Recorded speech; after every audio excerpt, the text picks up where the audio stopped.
This is the rewritten story, told in the first-person perspective, using clear, friendly, and accessible language while keeping the original length and meaning. I was sitting at the Thanksgiving dinner table, my fork halfway to my mouth, when something in the air made me freeze. We were gathered around the steaming golden turkey I had carved just 20 minutes before. The dining room smelled wonderfully of sage and butter. Suddenly, Scott, my adult son, pushed back his chair and grabbed his wine glass, and a tight knot formed in my stomach. I knew that movement, and it instantly put me on edge.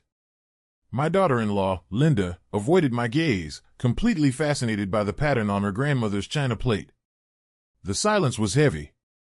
"Dad." Scott's voice caught, not like a successful 38-year-old with a corner office, but like he was a nervous teenager again. He adjusted his collar for the third time since we sat down. "Linda and I have been talking." My grandson, Jake, looked up from his phone, probably sensing trouble. Kids always seem to know. My granddaughter, Emily, accidentally rolled a crayon across the table, and it made a tiny, loud clink against my water glass. The old grandfather clock in the hallway chimed the quarter hour, 7:15. Every tick of that clock was suddenly as loud as thunder. "We need our space."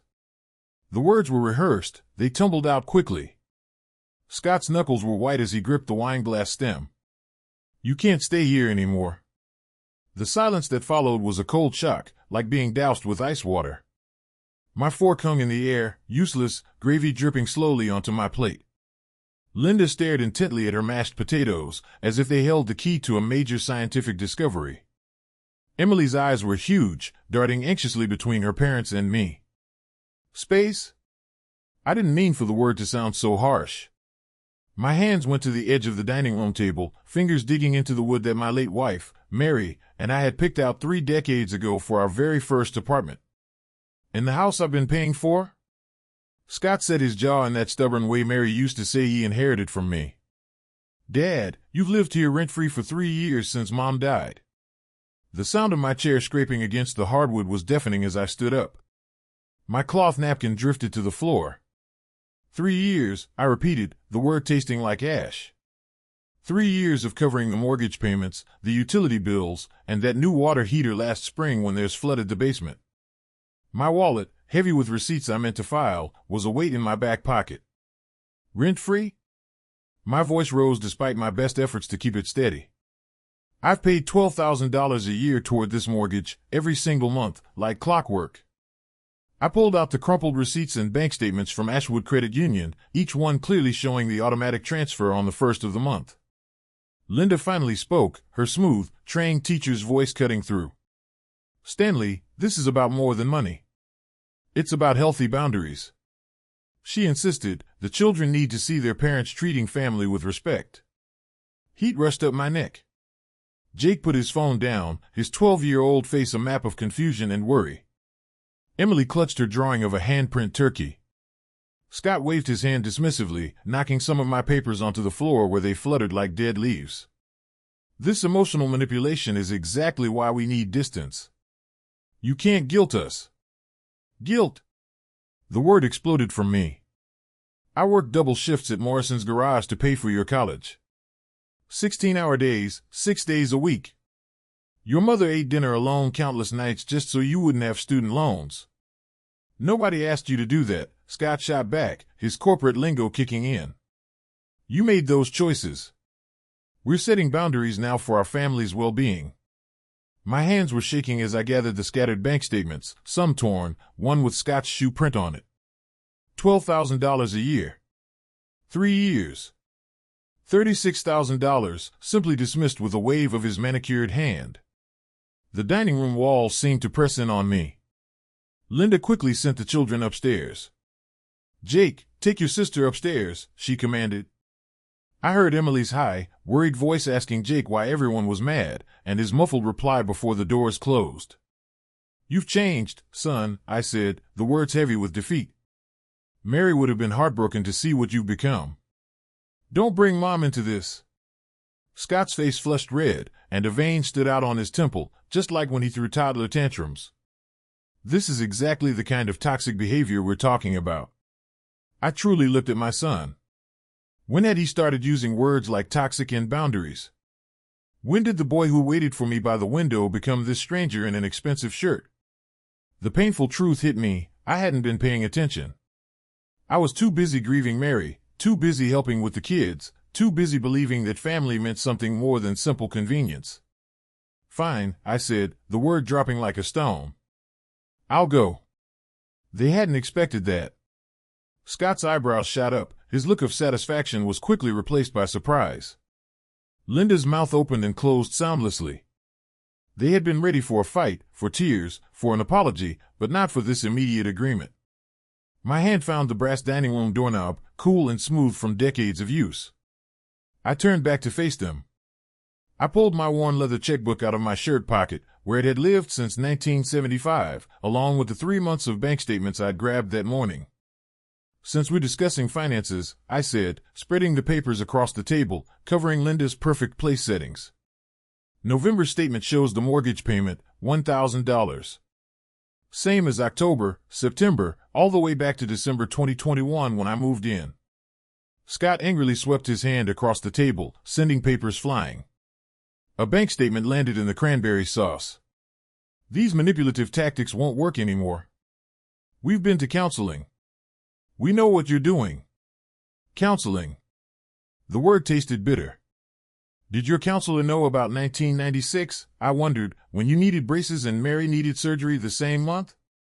I took every shift Morrison would give me, sleeping in my truck between jobs for 4 months. Your choices, Scott repeated, like a lesson he'd memorized. Your decisions. Linda returned to the doorway, arms crossed. We never asked for those sacrifices. You can't hold them over us forever. The dining room had become a battlefield. Red wine stained the white tablecloth where Scott had knocked over his glass. It looked like blood. Bank statements lay scattered on the floor, a paper trail of 3 years of payments they pretended didn't exist. When you were 8, I told Scott, keeping my voice level, you broke your arm falling off the neighbor's fence. I was supposed to work late, but I left. Morrison docked my pay, threatened to fire me. I didn't care. You needed me. More emotional manipulation. Scott's therapy language was a shield, protecting him from actually hearing anything. This is about establishing healthy family dynamics going forward. I thought of my father's old toolbox in the garage, a 1952 Craftsman he carried to job sites until his hands failed him. Inside, wrapped in an oily rag, were the spare keys to this house, the ones I'd made when we signed the papers in 2008, using my savings for the down payment because Scott's credit wasn't good enough. Healthy family dynamics? I savored each foreign word on my tongue. Is that what you call throwing your father out on Thanksgiving? You're not being thrown out, Linda insisted, straining to keep her teachers calm. We're asking you to find alternative arrangements. There's a difference. More corporate speak. More therapy language. When did my family start sounding like a human resources manual? The grandfather clock chimed 8 o'clock. Outside the window, I could see glimpses of other families, normal people finishing normal Thanksgivings. You know what? I said, bending down to gather my scattered statements, my knees protesting. You're right. I did make choices. I chose to believe family meant something. My mistake. Dad, don't be dramatic, Scott's voice wavered, uncertain. They hadn't prepared for me to agree. I took the house keys off my keyring. I'd carried them for 20 years. They hit the table with a metallic clatter that echoed in the sudden silence. There, I said. No more emotional manipulation. No more toxic presence. You've got your boundaries. My footsteps on the stairs sounded different, knowing it was the last time. Upstairs, Mary was still smiling in our wedding photo. The guest room, my bedroom now, still smelled faintly of her lavender soap. Her reading glasses sat on the nightstand, where I'd left them that last morning. I couldn't bear to throw them away. I pulled my suitcase from the closet, brown leather with a broken zipper. I packed 3 work shirts, the blue Dickies, the oil-stained gray one, and my good suit from Mary's funeral, which she had carefully folded for a future event that never came. I wrapped our 30th anniversary photo in a newspaper and tucked it in. From downstairs, I could hear their voices rising in an argument. Linda's controlled tone was sharp, Scott's response defensive. Let them fight over the wreckage of what used to be a family. I carried my suitcase in my right hand and my father's toolbox in my left, the toolbox that held 3 screwdrivers, my grandfather's hammer, and the flag from my father's funeral. I descended the stairs for the final time, passing the family photos on the wall, Scott's graduation, Emily's first birthday. I kept my eyes forward. They were in the living room now. Neither looked up as I passed. The front door opened easily. No dramatic pause. No last words. The motion sensor porch light flickered on.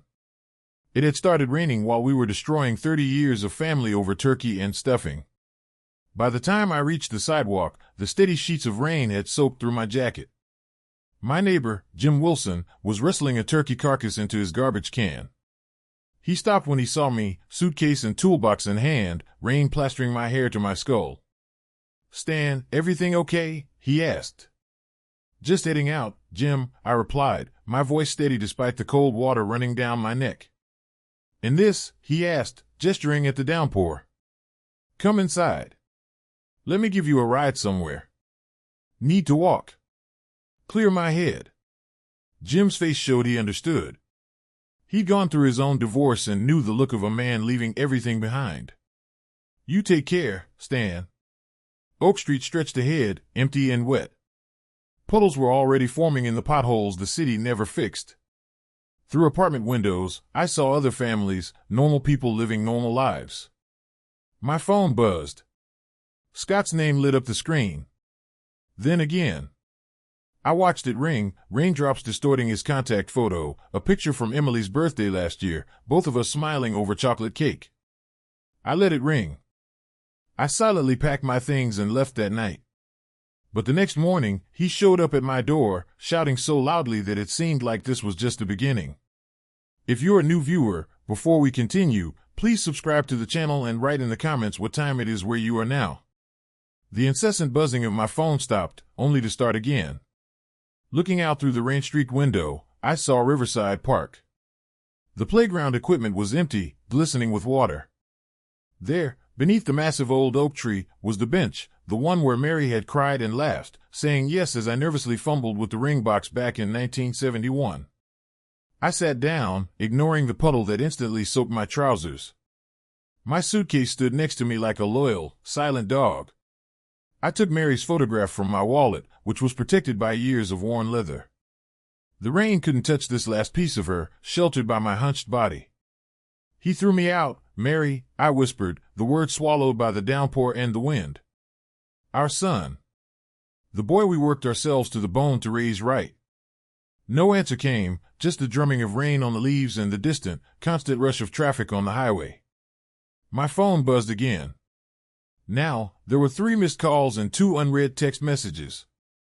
The cold had settled deep into my bones, that specific Oregon November cold that Mary used to say comes with prejudice. Suddenly, a yellow cab materialized through the sheets of rain.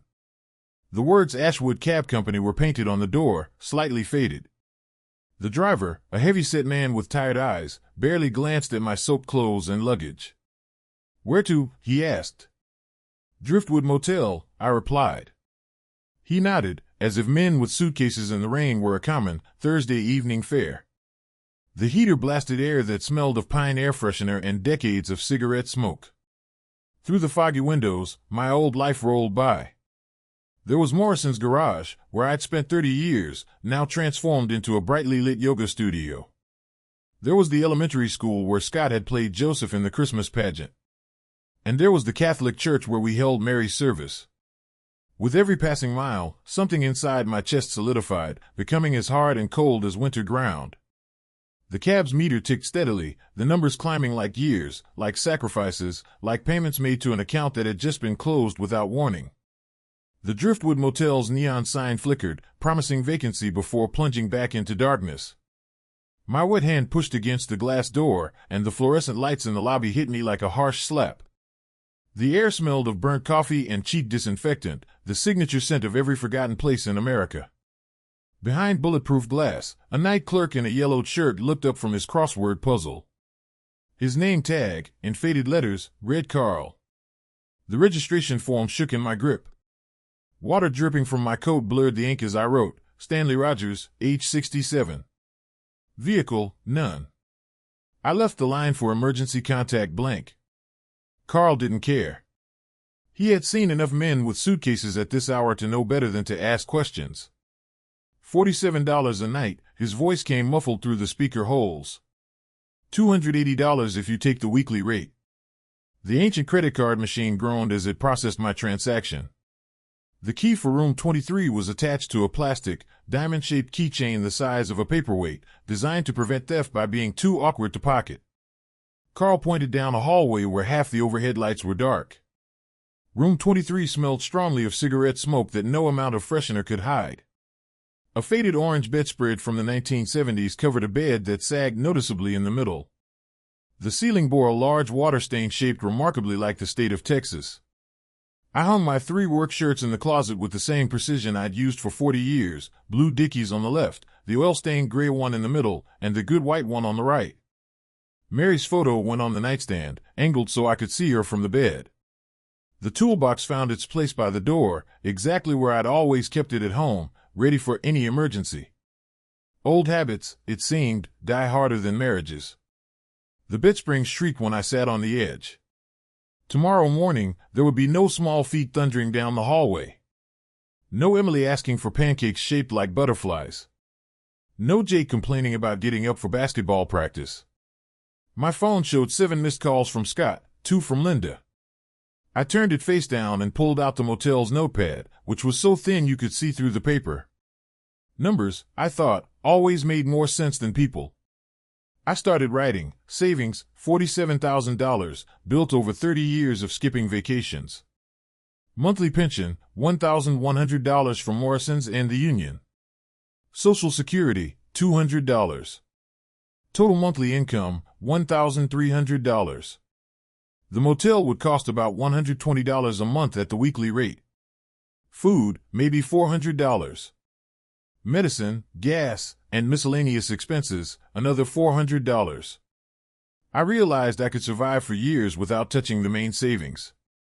My banking app confirmed what I already knew. The December 1st mortgage payment of $1,000 was scheduled to transfer automatically to Scott's account, just as it had every month for the past 3 years. My thumb hovered over the cancel button. Burden, I said aloud to the empty room. Emotional manipulation. The word Scott used echoed in my mind. The cancel button felt both satisfying and painful under my thumb. The transfer was stopped. Sleep wouldn't come. The neon sign outside blinked through the paper-thin curtains, red, dark, like a pulsing heartbeat for the lost and forgotten. The muted television played an infomercial for photo albums, showcasing happy families preserving memories. The bitter irony wasn't lost on me.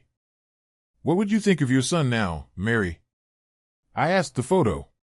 Her smile remained frozen in 2019, back when Scott still called on Sundays without checking his watch. At 3 a.m., the rain finally stopped, bringing an absolute silence.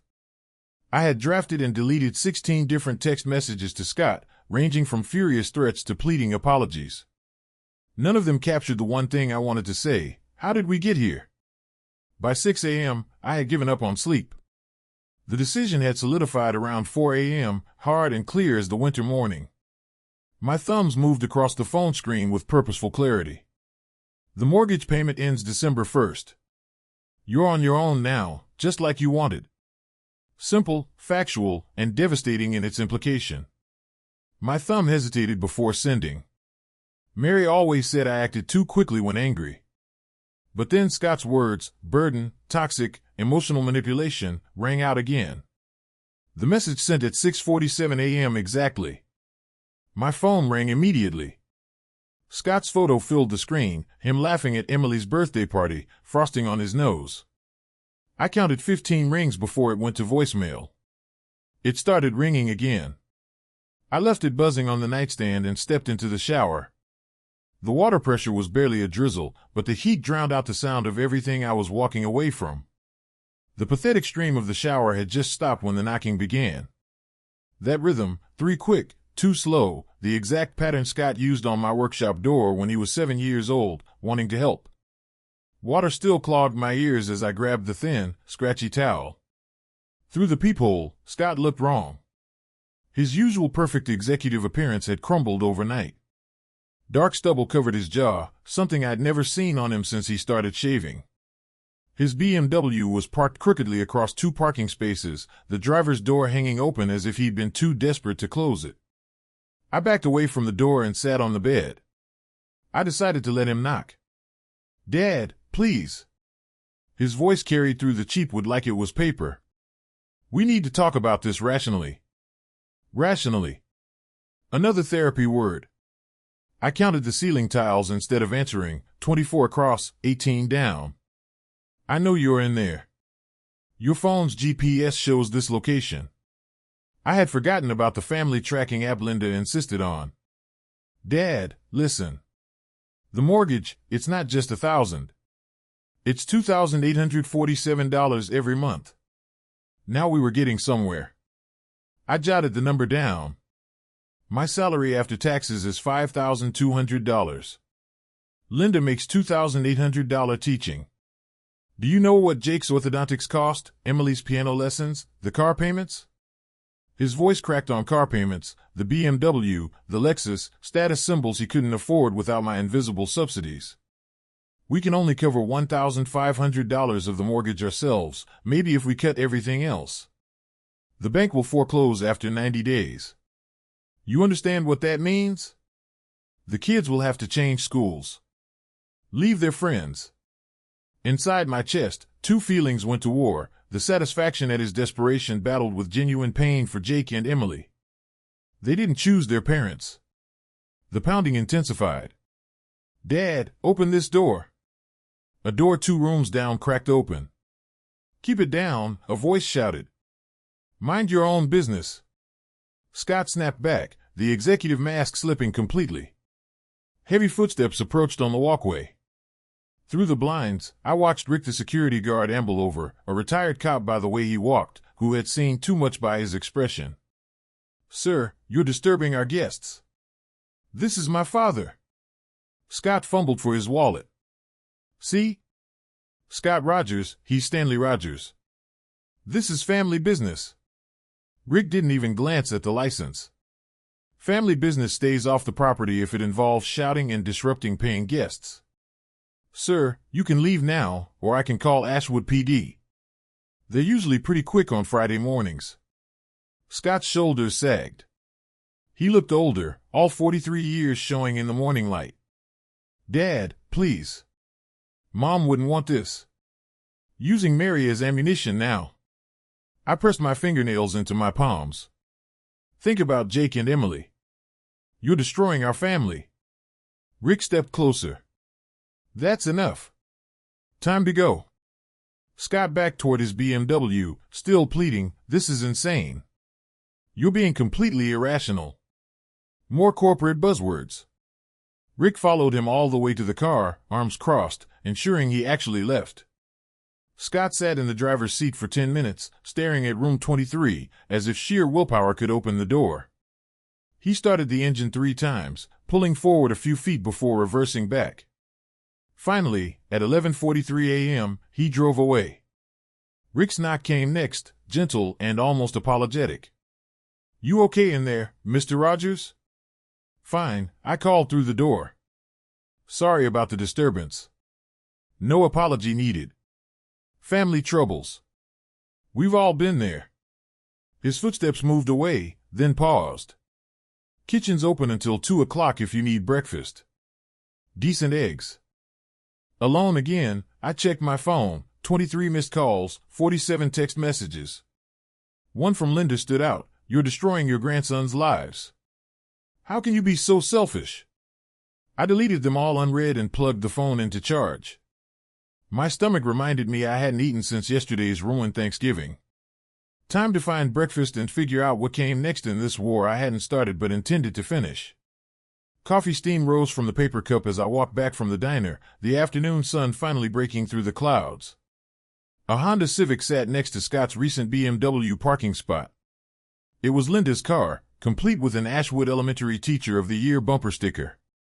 She stood beside it, arms crossed, her teacher posture fully engaged, her finger pointing at me before I'd made it halfway across the lot. "Stanley Rogers, you should be ashamed." I set my coffee on the concrete barrier. Emily cried all night. Jake won't eat. They think their grandfather hates them now. Is that what you told them? My voice carried farther than I intended. That I hate them? We told them the truth. That you abandoned the family. Abandoned? I repeated, the word tasting like copper. After paying your mortgage for 15 years? Linda's voice rose to playground monitor levels. Living rent-free in our home for 3 years, and this is how you repay us. Several motel guests cracked their doors, drawn by the drama. A woman in curlers stepped onto her doorstep with a cigarette, openly watching. Is that what you call it? Rent-free? Let me show you something. I pulled out my phone, opening the banking app with deliberate slowness. The screen displayed my transaction history, November 1st, $1,000. October 1st, $1,000. Those were gifts. Linda's composure finally cracked. Gifts come with cards. These came with mortgage statements. Scott emerged from his BMW, trying to pull Linda's arm. People are watching. She shook him off. Let them watch. Let them see what kind of man throws away his family over money. $180,000. I made sure the growing audience heard clearly.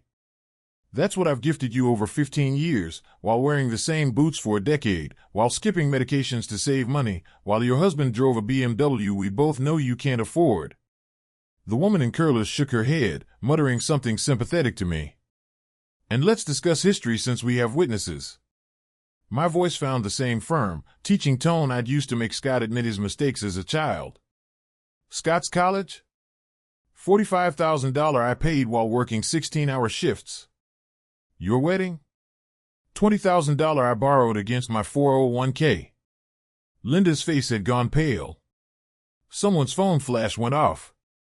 Your student loans, I added, stepping closer to Linda. $28,000 co-signed by me, then paid by me when you defaulted during your second year of teaching. That's not, Scott started, his face pale. Your failed consulting business, I turned to him. $15,000 to save you from bankruptcy. I paused for air. The down payment for your house? My entire retirement fund at the time, $30,000. More guests had gathered. The motel manager, Dorothy, stood in her office doorway, watching but not intervening. Should I continue, or should we discuss the cruise you took last year while I paid your mortgage? Linda's teacher authority had completely evaporated. You can't prove any of this. I laughed, a harsh, bitter sound. Every receipt, every bank statement, every canceled check. 40 years of documentation habits, Linda. You picked the wrong mechanic to threaten. It's not a threat, Scott found his executive voice again. We'll contest everything.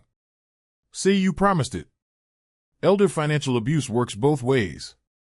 Try it. The unexpected calmness in my voice seemed to unnerve them more than shouting would have.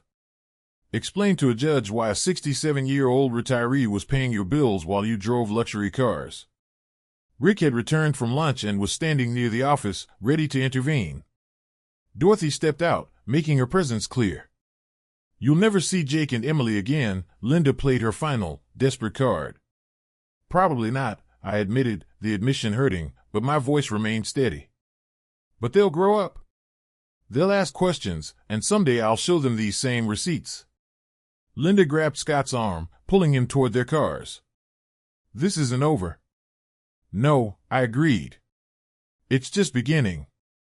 They left in separate cars. Linda's Honda sped out first, followed more slowly by Scott's BMW. The assembled crowd began dispersing, but an older man, maybe 75, walked over to me. Good for you, he said simply. Too many of us don't. I nodded, retrieved my cold coffee, and headed back to room 23. My hands shook as I unlocked the door, not from fear or regret, but from the adrenaline of the fight.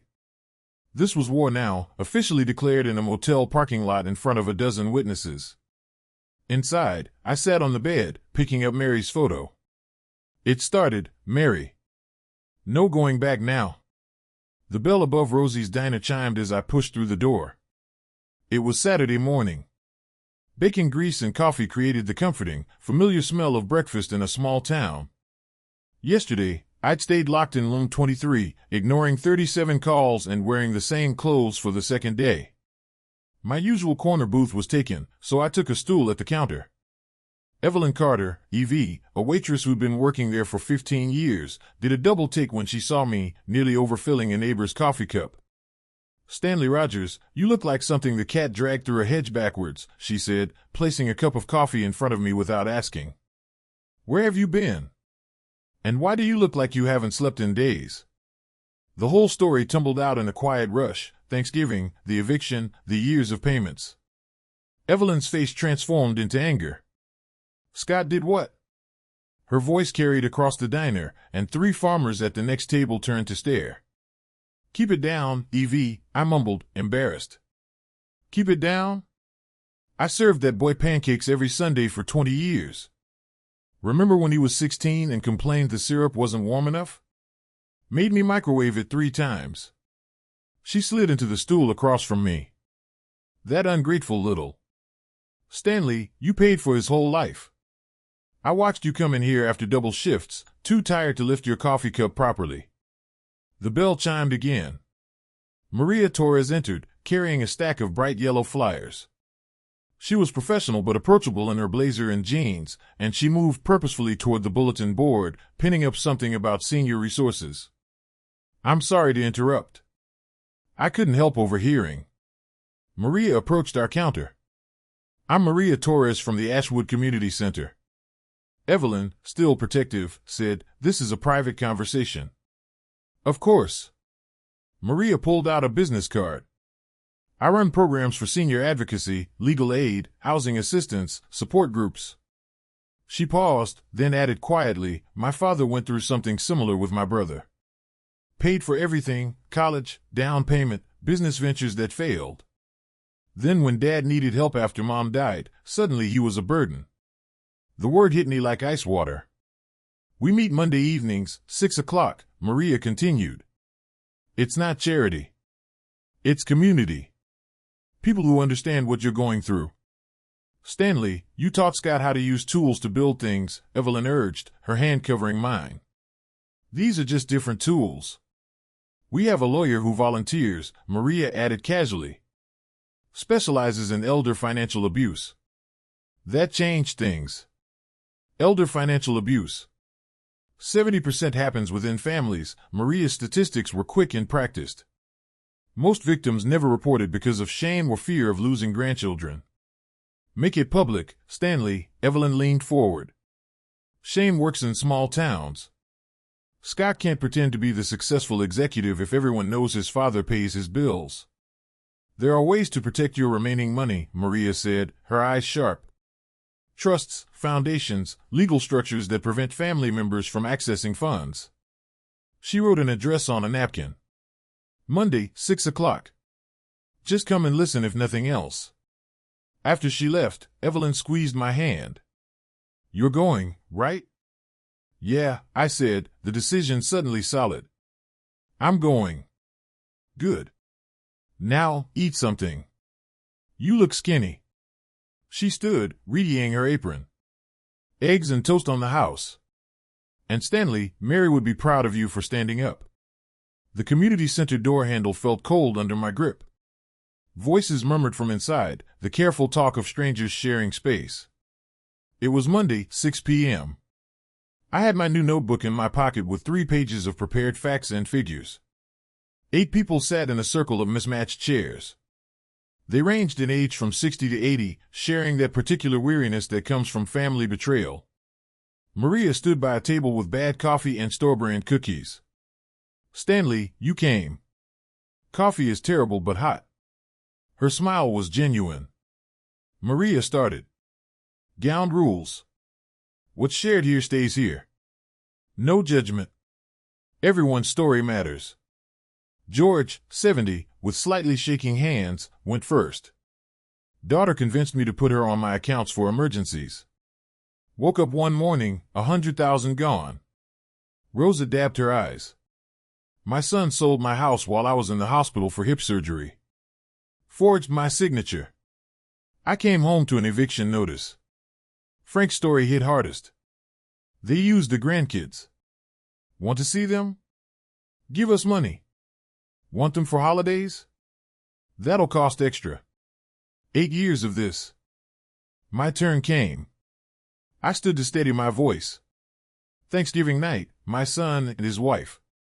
After I had paid their mortgage for 15 years, raised him alone after my wife died, paid for college, wedding, everything. They said I was a burden, toxic, that they needed boundaries. A ripple of angry murmurs went through the circle. How much, if you don't mind? George asked. $180,000 over 15 years, not counting college, wedding, failed business ventures. That's criminal. George's voice cracked. We all gave everything. Frank stood suddenly, pacing to the window. Every damn thing. And for what? To be thrown away like trash when we're no longer useful. Maria took rapid notes. This documentation is key. Stanley, you have receipts? Good. That's evidence. Now, let's brainstorm solutions. What if we pool resources? I heard myself say, the word stronger than expected. Create our own safety net. Skepticism flickered before interest took hold. Like insurance against family? George leaned forward. Like a mutual aid fund, I explained. We put in what we can. Help those in crisis, protect each other's assets from exploitation. We become each other's family. Rosa clasped her hands together. The family we choose instead of the one that chose to hurt us. Maria's excitement was palpable. I know a lawyer, Carl Mitchell. He specializes in elder law and does pro bono work for the center. We need a committee. Hands shot up. Frank knew accounting. Rosa had nonprofit experience. Maria wrote an address on a napkin. Next Monday, same time. Stanley, can you meet with Carl Mitchell this week? Yes, I said, pulling out my notebook. I'll call tomorrow. December 5th arrived, gray and drizzling. The brass nameplate reading Mitchell and Associates gleamed. Inside, Carl Mitchell's office was organized chaos, law books everywhere, coffee stains marking his desk. He stood to shake hands, his grip firm. Maria Torres called about you. Said you're starting something important. The next hour was a legal education, irrevocable trust, charitable purpose, protected assets. He explained each term. My father worked at the paper mill for 40 years, Carl said, rolling a pen between his fingers. My sister convinced him to sign over the house for Medicare planning. He died in a nursing home while she lived in his home. I have personal stakes in this. He pulled out forms. $2,000 to set up the trust properly. You'll be the founder, but you'll need a board of 3 minimum. $2,000 would dent my savings, but I can manage that. Your son can't challenge this if it's done right, but I need documentation. Everything. The stack of bank statements and receipts I brought made him whistle. You really did keep everything. Mechanics document everything, I replied. Never know when you'll need to prove what work was done. On December 10th, at Wells Fargo's main branch, I stood with Carl, George, and Rosa. Rebecca Chen, the branch manager, cleared a conference room for us. The Ashwood Senior Protection Fund, she typed carefully. Initial deposit, $30,000. My check was already written. George and Rosa co-signed as board members, their signatures making it official. Rebecca explained the security measures, dual signatures for withdrawals over $500, monthly audits, complete transparency. We see too much elder fraud, she said. It's good what you're doing. As we finished, the door opened. Tom Bradley from Scott's company entered, probably on his lunch break. He saw me, surrounded by a lawyer and a bank manager, signing official-looking documents. The look on his face was one of pure shock. His eyes widened, seeing our group around the conference table with legal documents spread out. I watched him pull out his phone as he headed to the teller. I knew the call he was making. December 15th found me at Brood Awakening Coffee Shop with Jenny Martinez from the Ashwood Gazette. She'd brought a photographer who circled our table, capturing angles of me holding the stack of bank statements. Financial elder abuse by adult children is epidemic, Jenny stated, her recorder glowing red. Can you speak to the emotional impact? Betrayal, the word came out flat. 40 years of sacrifice dismissed as toxic behavior. I reached out to your son for comment. She checked her notes. He declined. Of course, he did. The photographer snapped pictures as other seniors approached our table. Word had spread through town like wildfire. 7 people pledged support immediately. One woman pressed a check into my hand right there. This could be picked up by state media. Jenny gathered her things. Elder abuse is a hot topic right now. December 18th brought the confrontation I'd been expecting. Scott burst into Wells Fargo like a storm, demanding access to his father's accounts. Rebecca Chen's calm never wavered. That's not your account, Mr. Rogers. He's mentally incompetent. He's giving away my inheritance. Carl Mitchell appeared from the side office where he'd been waiting. I called him when I saw Scott's BMW in the parking lot. I represent Mr. Stanley Rogers.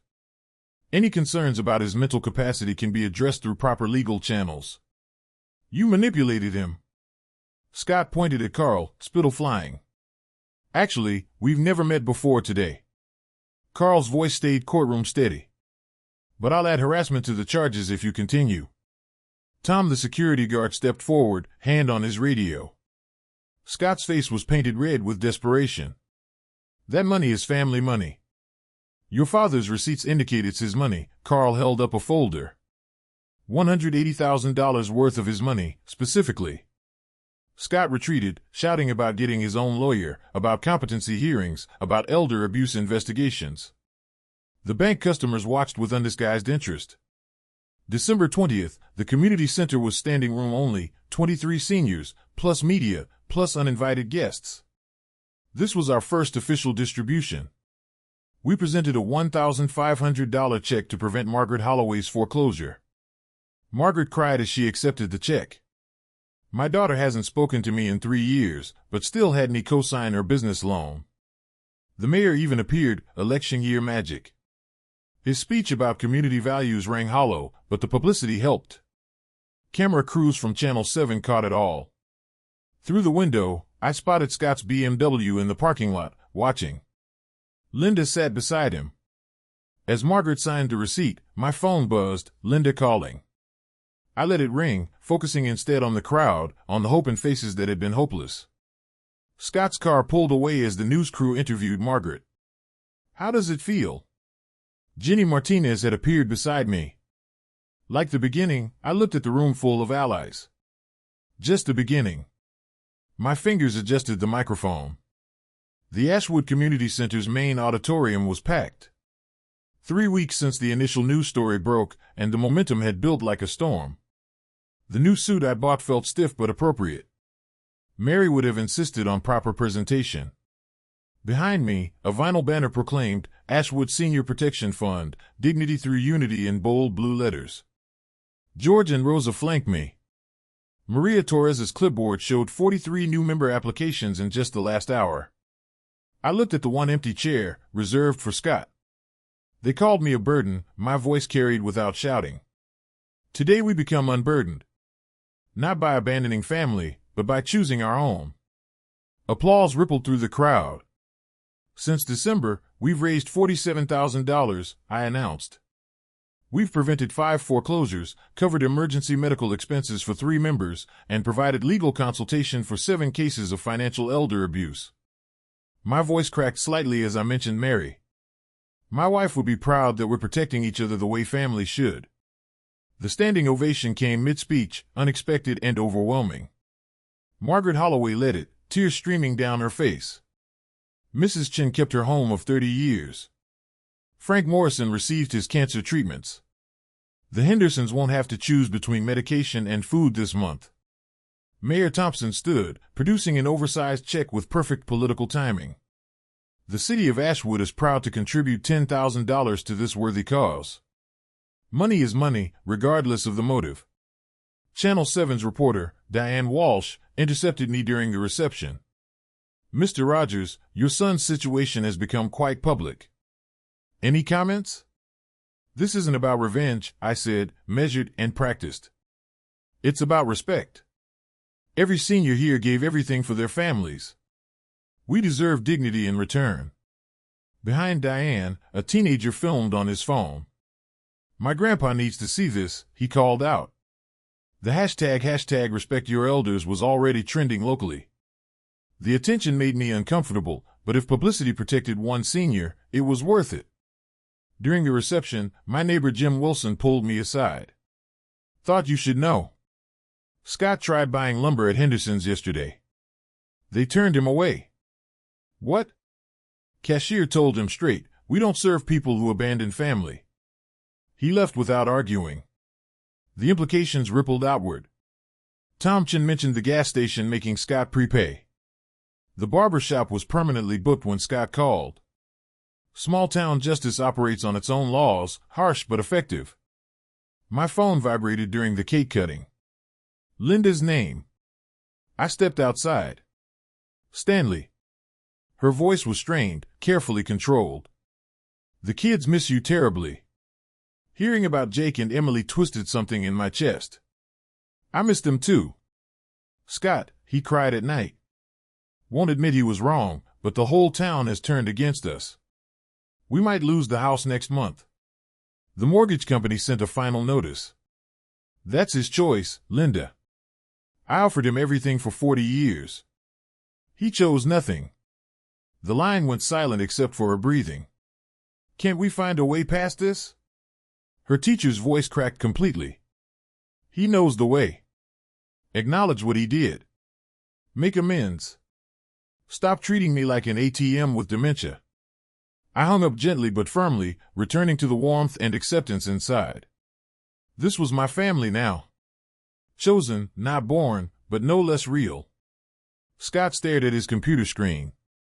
The subject line burned into his retinas, senior management position, other candidates selected. 2 weeks since his father's public triumph, and the rejection felt like another domino falling. Past due notices covered the kitchen counter like accusations. Urgent screamed in red letters on the mortgage company's second notice. Linda sat across from him, performing the same impossible math for the 5th time. Brad Harrison's corner office felt colder than usual. Your situation has become a liability, Scott, his boss said. 3 clients specifically mentioned that article about your father when they declined to renew contracts. That has nothing to do with my work performance. Tech-forward values, family values. It's in our mission statement. Brad pulled out a folder. The promotion went to Davidson. Fix this, Scott, or consider your options. Resignation or termination. The walk back to his cubicle felt like a funeral march. An email from HR waited, mandatory sensitivity training, intergenerational workplace dynamics. At home, Linda had the bills spread out. Credit cards are maxed from covering the mortgage shortfall.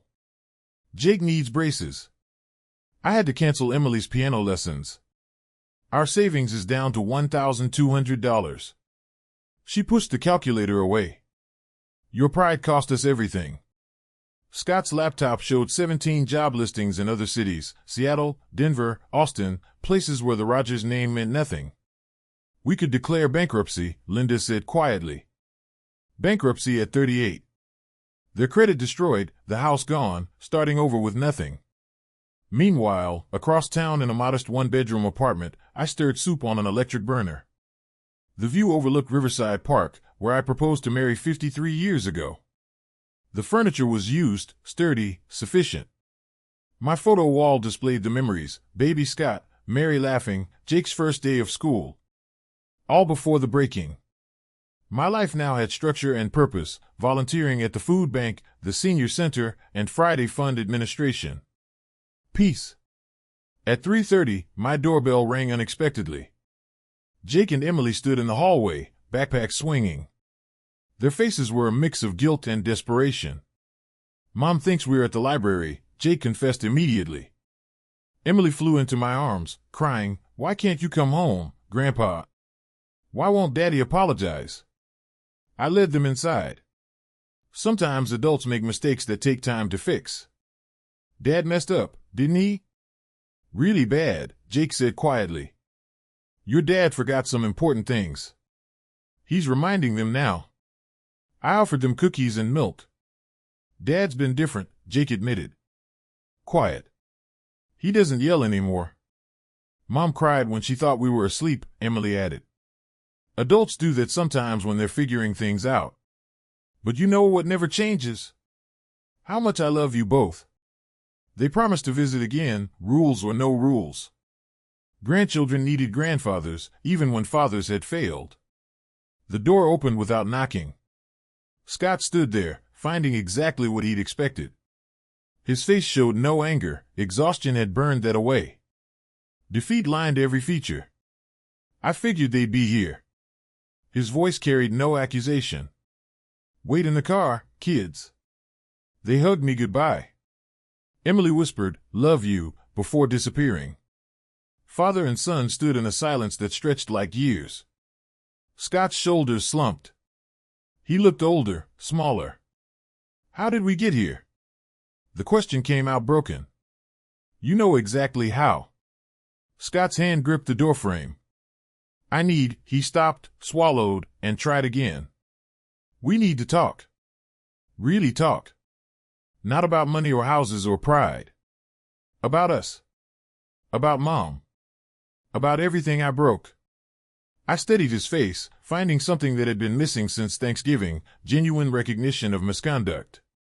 Then talk. Scott's hand found the doorknob, but he looked back. Not here, not now, but soon. Please. Spring came early to Ashwood. Crocuses were pushing their way through the last patches of snow beside the pond in Riverside Park. I sat on the bench, our bench, Mary's and mine, tossing breadcrumbs to the mallards that remembered me from decades of visits. Scott's footsteps on the gravel path were tentative, uncertain. It had been 6 weeks since that brief, broken conversation in my apartment doorway. He had changed. Jeans and a simple work shirt replaced his usual executive armor. His hands were shoved deep in his pockets, making him look like the awkward teenager he'd once been. Is this bench taken? He asked, standing at a respectful distance. I gestured to the empty space. It was permission, not an invitation. He sat down carefully, leaving a noticeable gap between us, and we both watched the ducks paddling circles. I've been seeing a counselor. The admission came without preamble. Twice a week. Surprise must have shown on my face. About time, right? His laugh held no humor. Dr. Patterson says I have issues with social class anxiety. Apparently, I was so terrified of being working class that I betrayed the best man I know. Silence stretched while a couple of ducks squabbled over a piece of bread. I'm working overtime now, he continued. 60 hours minimum. Linda's substitute teaching full-time. We're making the mortgage. Barely. Good. The kids' grades are improving. Stability helps, even in reduced circumstances. More silence. Scott's prepared speech crumbled, replaced by raw truth. I became someone Mom wouldn't recognize. His voice broke. She married you because you were solid, dependable, honest. She'd hate what I became. Each acknowledgement was painful and specific. When I was at state, you ate beans and rice for months so I could have a meal plan. I complained the cafeteria food was repetitive. The ducks, having given up, swam away. You cashed out your entire 401k for our house down payment. $30,000 of retirement gone so we could have a yard for future grandkids. His voice grew stronger, as if confession were bringing relief. 3 years. 3 years after Mom died. You held us together, cooked, cleaned, watched the kids, paid bills, and I called you a burden. I used therapy speak to justify greed. No excuses followed. No deflection, no blame shifting. I was scared. The admission came quietly. Scared of becoming you. Blue collar, paycheck to paycheck, hands dirty from honest work. Now I see you're twice the man I'll ever be. 10 times. I let him talk, listening without absolving him. I'm sorry. Simple, direct, insufficient, but necessary. I'm so deeply sorry for everything. Apologies are words, I responded, my voice measured. I need actions. Tell me what to do. Continue counseling, individual and family. Teach Jake and Emily real values: work, sacrifice, family loyalty. Volunteer at the Senior Center monthly, minimum. Never, ever use my grandchildren as manipulation. Respect boundaries. Visits are scheduled, not assumed. And achieve complete financial independence. No requests ever. Yes. All of it. Yes. He agreed immediately. I pulled out a piece of paper from my jacket, a written agreement outlining these conditions. Scott signed it without reading, his pen steady. It was a gesture of trust, a sign of growth. There's something else, I said, standing up. Come with me. We walked to the community center together, not touching, but parallel. The new addition bore a sign I hadn't wanted: Roger's Resource Room, chosen by donors over my objections. A crowd had gathered for the dedication. George and Rosa nodded at me, offering Scott only a cool, assessing look. Maria organized the refreshment table. The mayor practiced his speech. My son is here, I simply called out. He's learning. Scott stepped forward. There was no executive confidence, just humility. I failed my father. I failed our family values. I'm working to earn forgiveness. I don't deserve. Hesitant applause began to grow slightly. It wasn't absolution, but an acknowledgement of effort. Jake and Emily burst from Linda's car, running to both of us, arms wide. We caught them together, the first time since Thanksgiving. Linda approached slowly, gratitude clear in her expression. Easter dinner, she offered quietly. If you're comfortable. Your apartment or ours. Your choice. Mine. 2:00, bring rolls. Normal family negotiations. Small steps. The photographer captured us together, a formal picture, not an intimate one. It was recovery, not reunion. A work in progress. Community members offered mixed reactions, some forgave readily, others remained skeptical. Both responses were fair. Trust requires time. After the ceremony, people gradually dispersed. Scott and I walked in different directions, him toward his struggling life, me toward my peaceful one. But I stopped, watching him kneel beside Jake near the parking lot, pulling out a calculator, patiently explaining compound interest. He was teaching his son what I had taught him, the cycle continuing despite the break. Justice isn't revenge, it's balance restored, dignity reclaimed, and the next generation learning from previous mistakes. I returned to my apartment alone, but not lonely. Mary's photo smiled from the mantel. We raised him right originally, I told her. He just got lost for a while. Maybe he's finding his way back. The future remains uncertain. Wounds that deep don't heal quickly. But spring had come early to Ashwood, and sometimes that's enough to begin. If you like this story, please like this video, subscribe to the channel, and share your impressions of this story in the comments. To listen to the next story, click on the box on the right. Thank you for watching.